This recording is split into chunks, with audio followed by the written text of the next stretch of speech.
So this is a big, big day, a beautiful day, potentially one of the great days ever in civilization. Things that have been going on for hundreds of years and thousands of years. At least we're at a minimum very, very close, and I think we're beyond very close.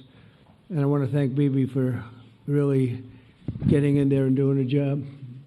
We've worked well together, as we have with many other countries, both of us, with many other countries, which is the only way this whole situation gets solved. And I'm not just talking about Gaza. Gaza is one thing, but we're talking about much beyond Gaza. The whole deal, everything getting solved. It's called peace in the Middle East. So today is a historic day for peace, and Prime Minister Netanyahu and I have just concluded an important meeting on many vital issues, including Iran, trade, the expansion of the Abraham Accords, and most importantly, we discussed how to end the war in Gaza, but it's just a part of the bigger picture, which is peace in the Middle East. And let's call it eternal peace in the Middle East. So this is far more than anybody expected, but the level of support that I've had from the nations in the Middle East and surrounding Israel and neighbors of Israel has been incredible, incredible. Every single one of them. This afternoon, after extensive consultation with our friends and partners throughout the region, I'm formally releasing our principles for peace, which people have really liked, I must say.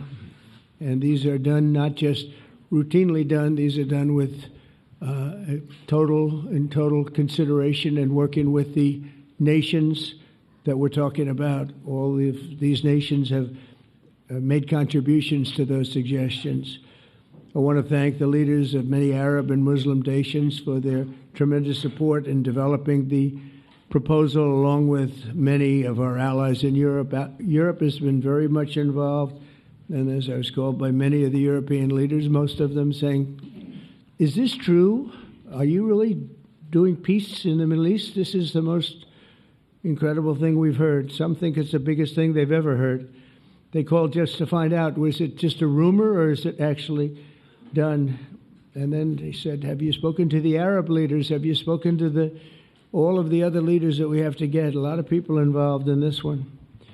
I also want to thank Prime Minister Netanyahu for agreeing to the plan and for trusting that if we work together, we can bring an end to the death and destruction that we've seen for so many years, decades, even centuries, and begin a new chapter of security, peace, and prosperity for the entire region.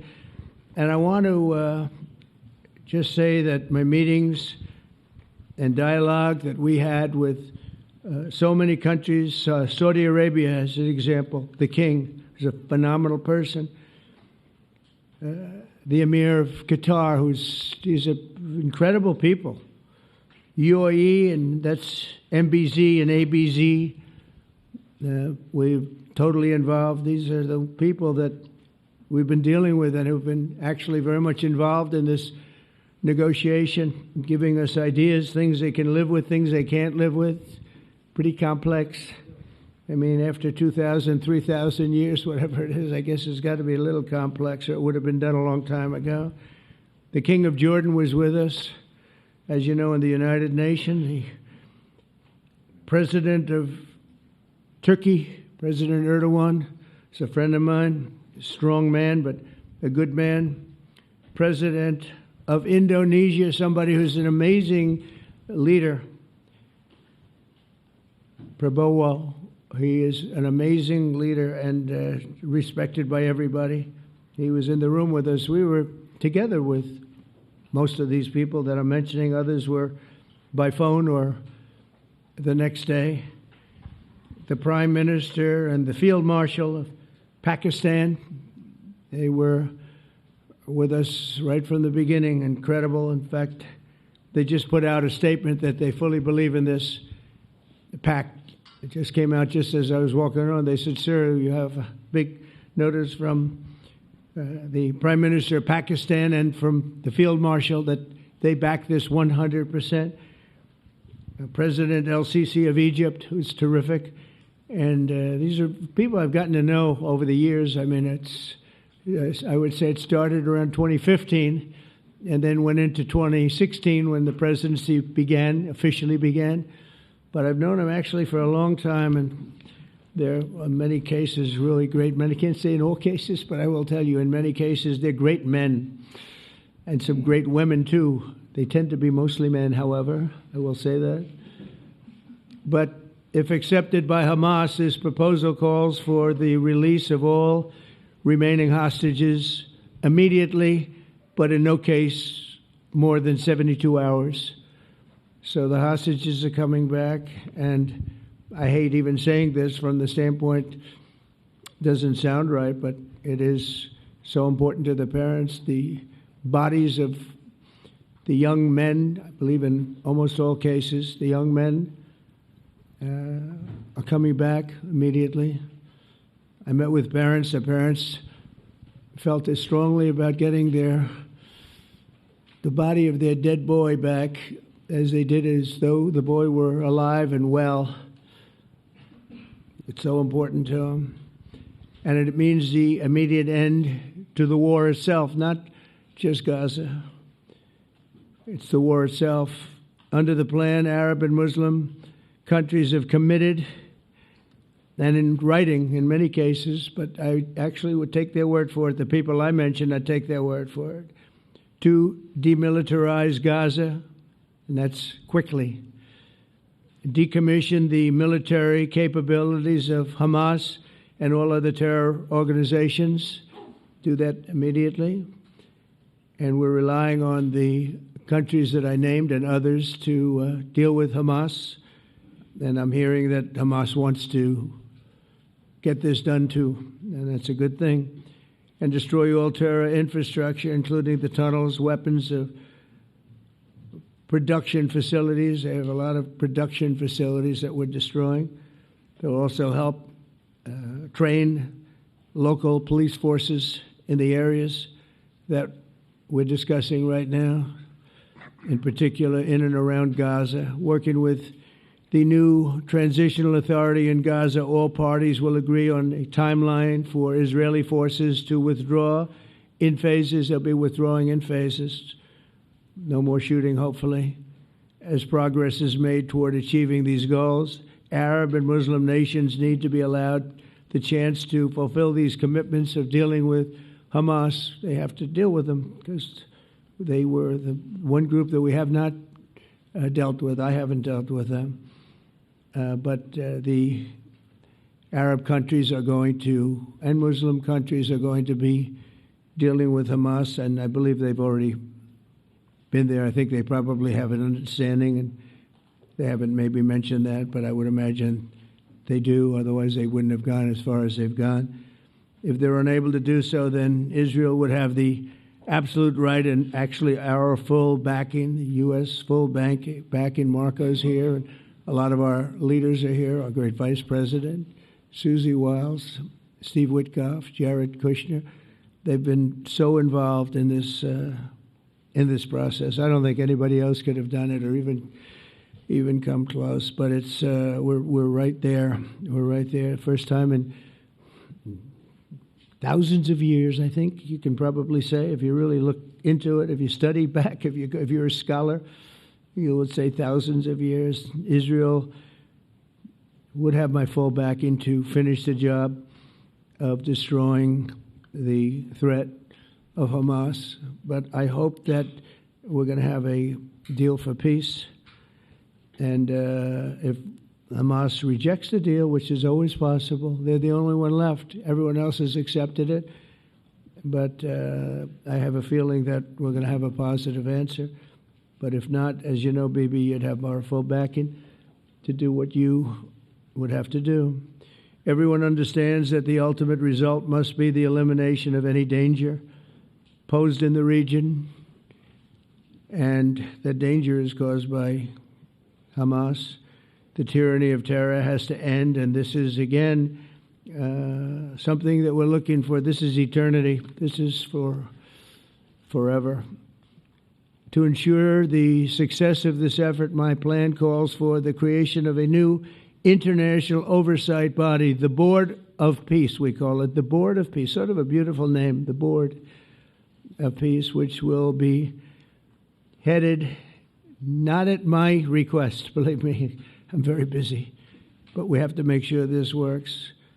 The leaders of the Arab world and Israel and everybody involved asked me to do this, so it would be headed by a gentleman known as President Donald J. Trump of the United States. That's what I want, is some extra work to do, but it's so important that I'm willing to do it, and we'll do it right, and we're going to put leaders from other countries on, and leaders that are very distinguished leaders, and we'll have a board, and one of the people that wants to be on the board is the UK former Prime Minister, Tony Blair, good man, very good man, and some others, and they'll be named over the next few days, and it'll be quite the board. Working, everybody wants to be on it now. I don't know if that had anything to do. They named me and everybody else wanted to be on it. I guess they figure, well, he's a soft touch. He'll be easy to deal with. Working with the World Bank and others, it will be responsible for recruiting and training a new government that will be made up of Palestinians along with highly qualified experts from all around the world. Hamas and other terrorist factions will play no role in the board, but they'll play no role in the governance of Gaza at all, directly or indirectly. As you know, thousands of Hamas leaders have been killed and soldiers have been killed. And we can never forget October 7th, but thousands have paid the price for that. And now it's time to get our hostages back and get back to trying to build something that's really great and very important. In our meeting today, Prime Minister Netanyahu was very clear about his opposition to a Palestinian state. And he continuously mentions October 7th, and I understand that. Most people do. And I understand and respect his position on many things, but what he's doing today is so good for Israel. I noticed that they have large crowds gathering in Israel all the time, and they have my name up. They like me for whatever reason, maybe, I don't know, but they do like me. But they say two things. Please get the hostages back and please end the war. They've had it. It's had it. So I think it's a very popular thing you do because he's a warrior. He doesn't know about getting back to a normal way of life, but he is a warrior, and Israel's lucky to have him. But now the people want to get back to peace. They want to get back to normalization in a true sense. Several countries have foolishly recognized the Palestinian state. As you know, some of our European friends, allies, good people, but they're really, I think, doing that because they're very tired of what's going on for so many decades. They've been presidents and prime ministers for years, and during this time, having to do with the Middle East, all they're doing is talking about the same thing over and over. They want to see it get back. And nobody wants that more than me, or I believe Bibi too. But the people of Israel want it. They really want it. They want the hostages back. That includes the probably 32 bodies that we're talking about, 20 people that are living, 32 or so people that are dead, and they want to have peace. So let us not forget how we got here. Hamas was elected by the Palestinian people. Israel withdrew from Gaza thinking they would live in peace. Remember that a long time ago? They withdrew. They said, you take it. This is our contribution to peace. But that didn't work out. That didn't work out. It was the opposite of peace. They pulled away. They let them have it. And I never forgot that because I said, that doesn't sound like a good deal to me. As a real estate person, I mean, they gave up the ocean, right? Ron, they gave up the ocean. They said, who would do this deal? And it still didn't work out. They were very generous, actually. And they gave up the most magnificent piece of land in many ways in the Middle East. And they said, all we want to do now is have peace. And that request was not honored. Instead of building a better life for the Palestinians, Hamas diverted resources to build over 400 miles of tunnels and terror infrastructure rocket production facilities and hid their military command posts and launch sites in hospitals, schools, and mosques. So if you went after them, you'd be after them, and you wouldn't even realize you ended up knocking out a hospital or school or a mosque. A terrible thing, terrible way to have to fight. No fight is good, but that's a real bad one. So there are many Palestinians who wish to live in peace. Many. I've seen so many of them, and they have support. And I challenge the Palestinians to take responsibility for their destiny, because that's what we're giving them. We're giving them responsibility for their destiny, fully condemn and prohibit terrorism and earn their way to a brighter future. They don't want the life that they've had. They've had a rough life with Hamas. If the Palestinian Authority does not complete the reforms that I laid out in my vision for peace in 2020, they'll have only themselves to blame. We're giving them an amazing footprint, and they have amazing support from the leaders of the Arab world and the Muslim world, the great leaders. These are great leaders. These are unbelievable leaders that have built great countries and very wealthy countries. What the future holds for the Palestinians, no one really knows, but the plan that we put forward today is focused on ending the war immediately, getting all of our hostages back, getting everything back. Hard to believe when you even say it, and creating conditions for durable Israeli security and Palestinian success. Israeli security is going to be involved. We're going to help you. We'll be there with you in terms of helping with security. We want to make sure it works. We just want to make sure it works. There shouldn't be a shot fired. Now, there will be, I guess, because that's the way it seems to be, but there shouldn't have to be within a few days. There shouldn't have to be a shot fired. Maybe for eternity. Wouldn't that be nice? I hope it's true. I can tell you the leadership of that region feels that there's a good chance of it being true. So this will lead to this agreement that we're talking about will lead to a sustainable long-term peace. No president in history has been a greater friend of the state of Israel than I have, in addition to negotiating the Abraham Accords. I like to say it that way because the real people, that's what they call Abraham. I would say Abraham, but it's so much nicer when you say Abraham. So much more elegant. But the Abraham Accords are amazing. Jared, you did that along with your group of geniuses, and nobody thought that could be done. We have 4 countries, and Sleepy Joe Biden didn't do a thing. He didn't even know what the hell they were. He should have had them fold up. But I think this will also lead to packing them. And who knows, maybe even Iran can get in there. I hope, we hope we're going to be able to get along with Iran. I think they're going to be open to it. I really believe that.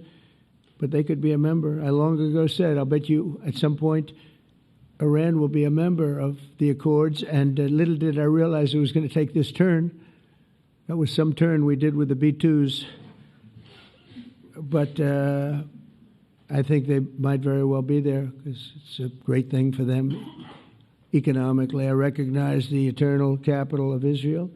I opened the American embassy in Jerusalem. That was something that everyone said would never be done, could never be done.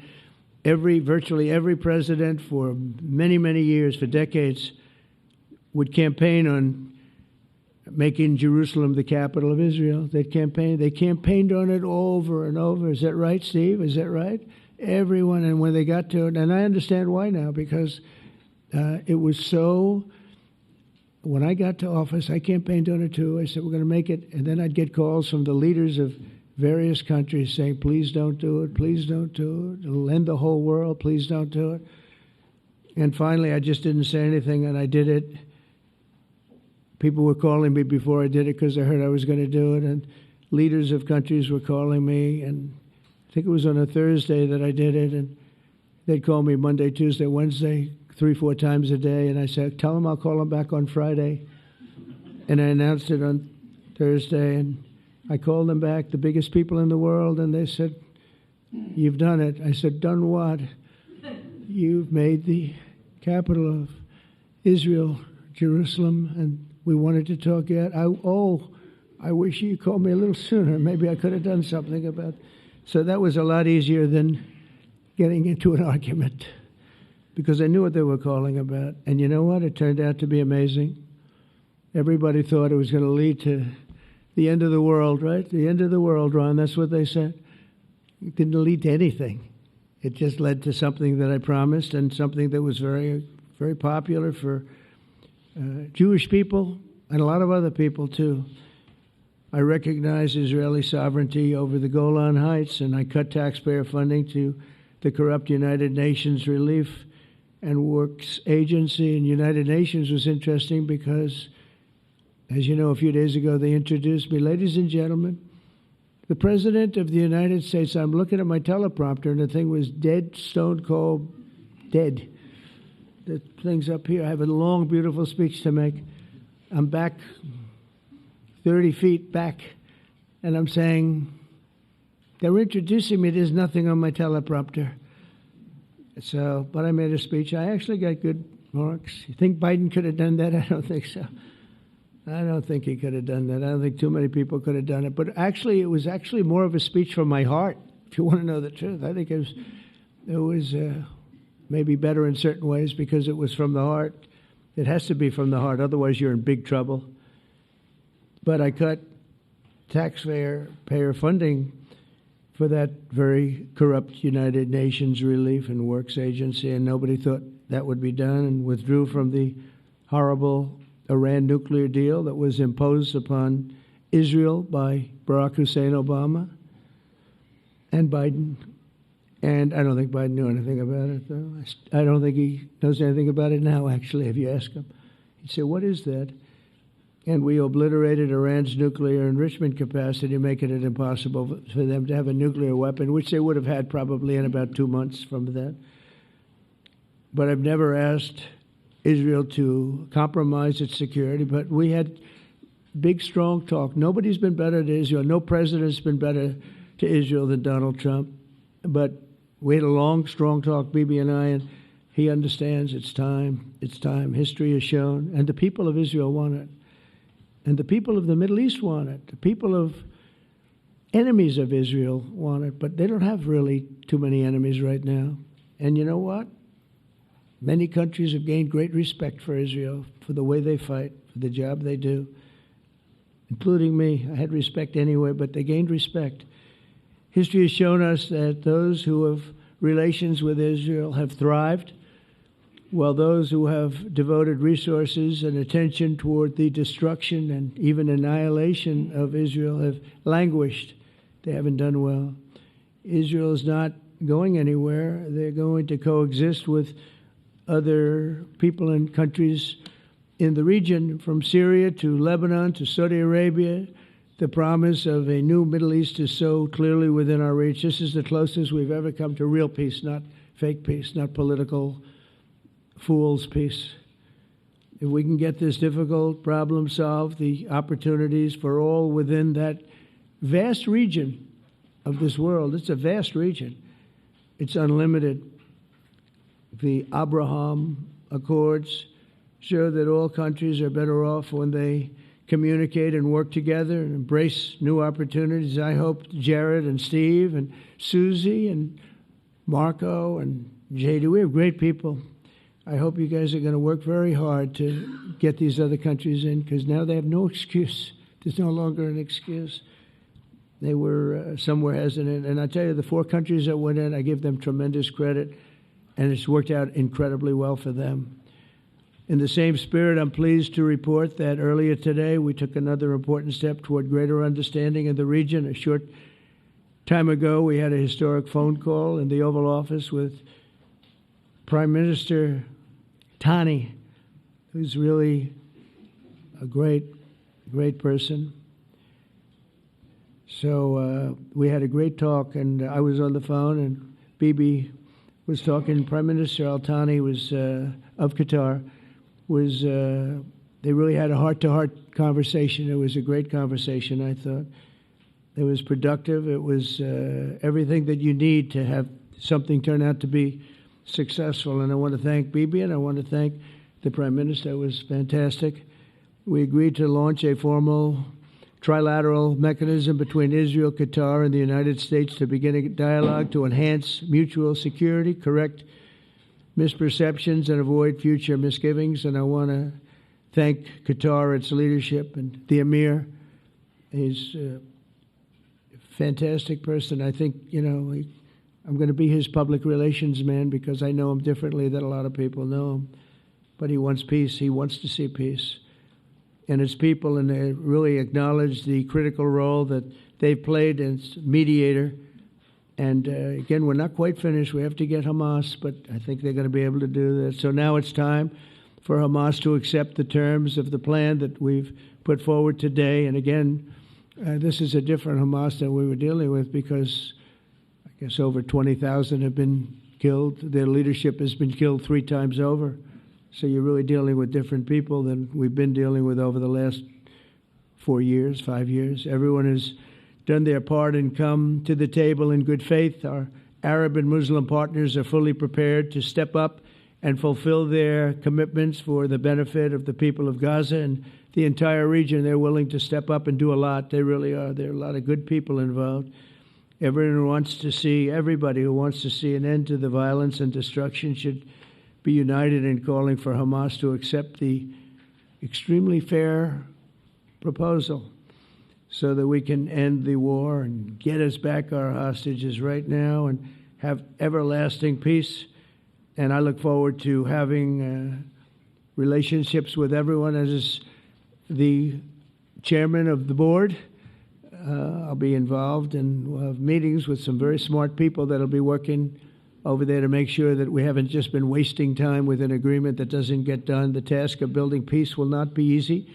There are some of the hardest problems in the world to solve, and that's why it's been going on for so many centuries. But too many lives are at stake not to try, and this is more than a try. I mean, I think this is something that gets done when you have virtually every country, and these are powerful, powerful countries that have a lot of money, and the money can make things happen. A lot of countries try, and they don't have any money. These are very rich countries that can make things happen.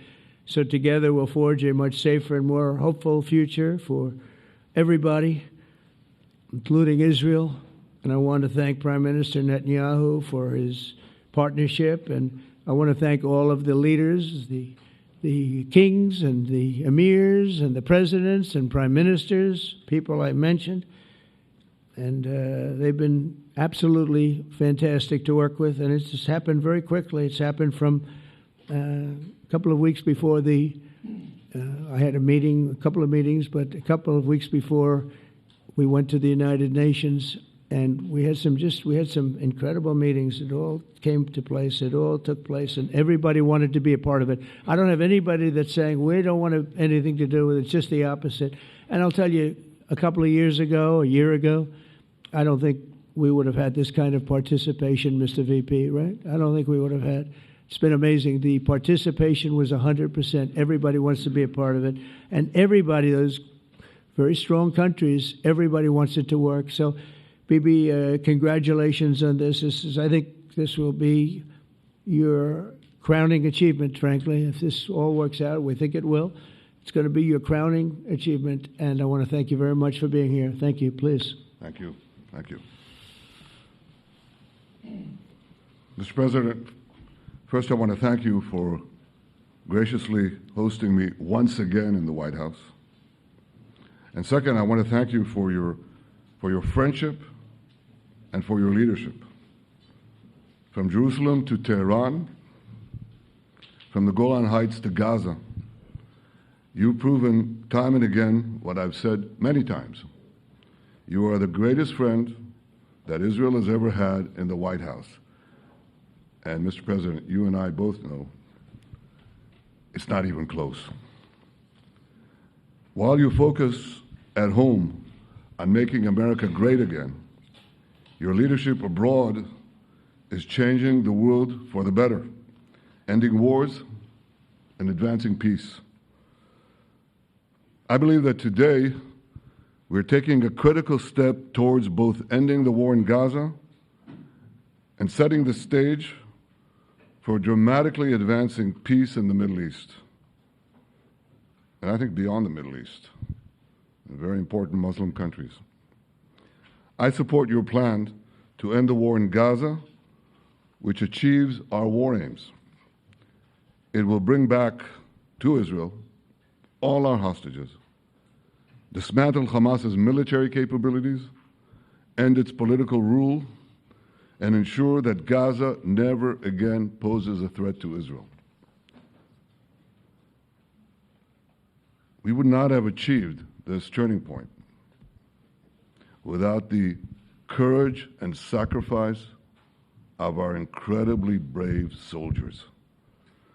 They fight like lions to defend the people of Israel, and they serve on the front line in the war between civilization and barbarism.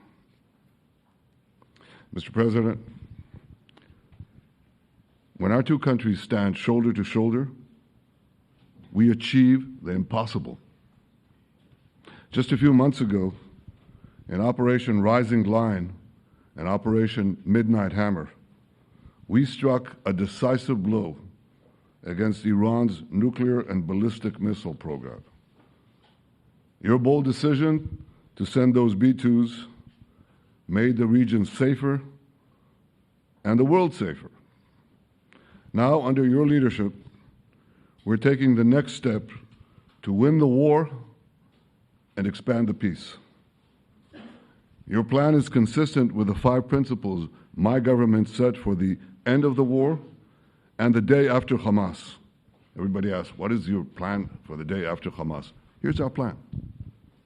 Passed it in the cabinet. All our hostages, both those who are alive and those who died, all of them will return home immediately.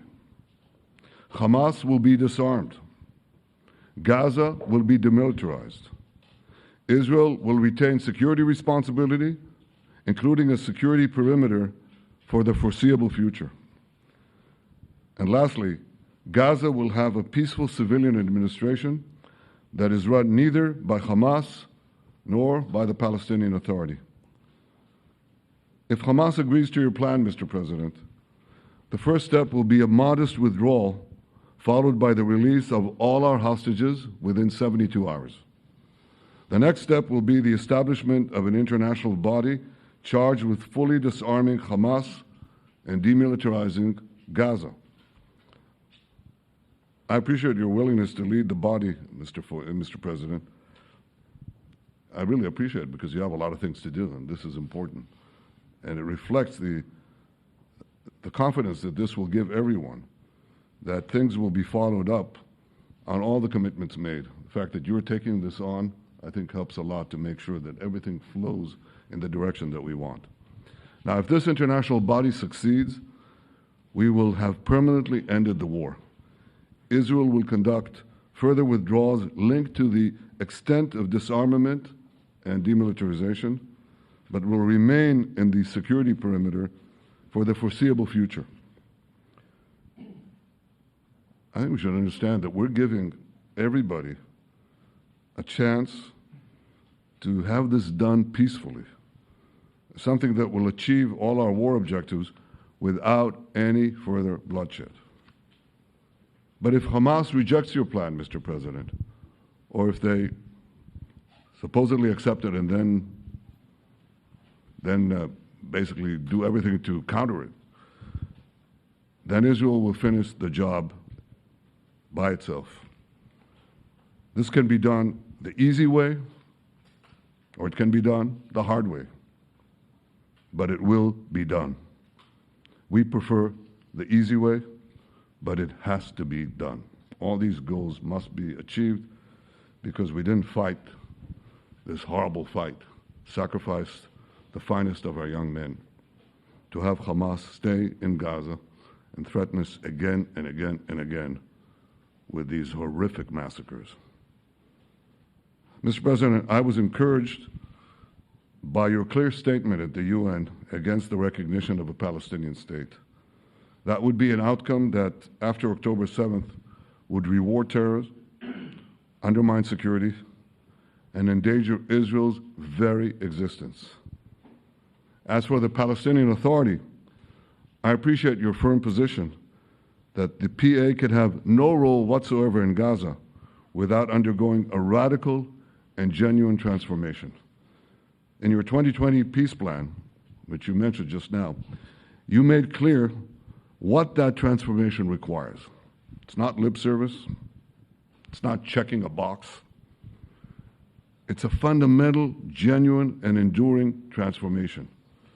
And that means ending pay to slay, changing the poisonous textbooks that teach hatred to Jews, to Palestinian children, stopping incitement in the media, ending lawfare against Israel at the ICC, the ICJ, recognizing the Jewish state, and many, many other reforms.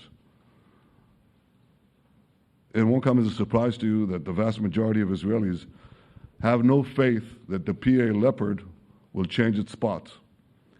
But rather than wait for this miraculous transformation, your plan provides a practical and realistic path forward for Gaza in the coming years, in which Gaza will be administered neither by Hamas nor the Palestinian Authority, but by those committed to a genuine peace with Israel.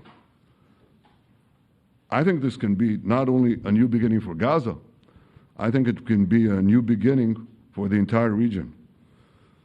Under your leadership, we can re-energize, well, I've got to contribute my own, we can re-energize the Abraham Accords. That's what it's called in the original Hebrew. Abraham. Abraham is fine. Abraham, however you want to call it. Under your leadership, Mr. President, we can re-energize the Abraham Accords that we forged 5 years ago. We can expand them to many more Arab and Muslim nations that choose moderation over extremism. I think there's an opportunity here. It's not going to be easy. It's tough going. But I think if we succeed, you're absolutely right. We're going to open possibilities that nobody even dreamed of. But I think we dream of them. As you've told me, Mr. President, and you've told the world many, many times, you said, remember October 7th. Remember October 7th. And we do. We will never forget the horrors of October 7th, and we will do whatever is necessary to make sure they don't happen again. Since October 7th, Israel's enemies have learned a hard truth. Those who attack us pay a heavy price, but those who partner with us advance progress and security for their peoples. President Trump just said it. It's also in the Bible. It says, those who will bless you will be blessed, and those who will curse you will be cursed. And that's actually what is happening. We want the blessings. I think we've done a lot in the past 2 years to end the curse. We're not finished, but we've done a lot. And we've done a lot together to end the curse. I want to thank your entire team for their efforts to get to this point. I especially want to thank Steve Witkoff and Jared Kushner for their indefatigable work to bring Israel and Arab states in the region closer together. I am deeply grateful to both of them for their work. We had a phone call today just to make it clear. I said to the Prime Minister of Qatar, Israel was targeting terrorists, wasn't targeting Qatar. And of course, we regretted the loss of the Qatari citizen. It wasn't our target. And I very much appreciate President Trump's proposal to have a trilateral body, the United States, Israel, and Qatar, to work out respective grievances. There are quite a few. But if we could try to mitigate them or put it on a different footing, I think that'll be good for everyone. Above all the people, the fine team, and many helpers who've done this, I want to thank you, Mr. President. History has already shown that under your leadership, Israel and America can change the face of the Middle East. And today I'm hopeful that your plan to end the war in Gaza will do so again and do so soon. It will free our hostages, end Hamas's tyranny in Gaza, and enable a more secure and prosperous future for the peoples of our region. Thank you, Mr. President. May God bless America. May God bless Israel. May God bless the indispensable alliance between our countries. And may I add, in Hebrew, G'mal Chatima Tova, may we all be inscribed in the book of life. Thank you. Thank you very much, Bibi. So I think while we wait for these documents to be signed and get everybody in line, I think it maybe is not really appropriate to take questions. I'm meeting with, as you know, a couple of Democrats in a little while about the country, about keeping our country open. They're going to have to do some things because their ideas are not very good ones. They're very bad for our country. So we'll see how that works out. But this is something that was really historic today. This was something that was amazing. I think, Bibi, I mean, depending on you, I think while we're waiting for signatures and waiting for approvals from a lot of different countries that are involved in this, we probably shouldn't take questions? Or would you like to take a question or two from perhaps a friendly Israeli reporter, if there's such a thing? That's a very, very tough proposition. But I would think, Mr. President, that I would go by your instinct that this is, we'll have enough time for questions. Let's settle the issue first, I think. Thank you very much, everybody.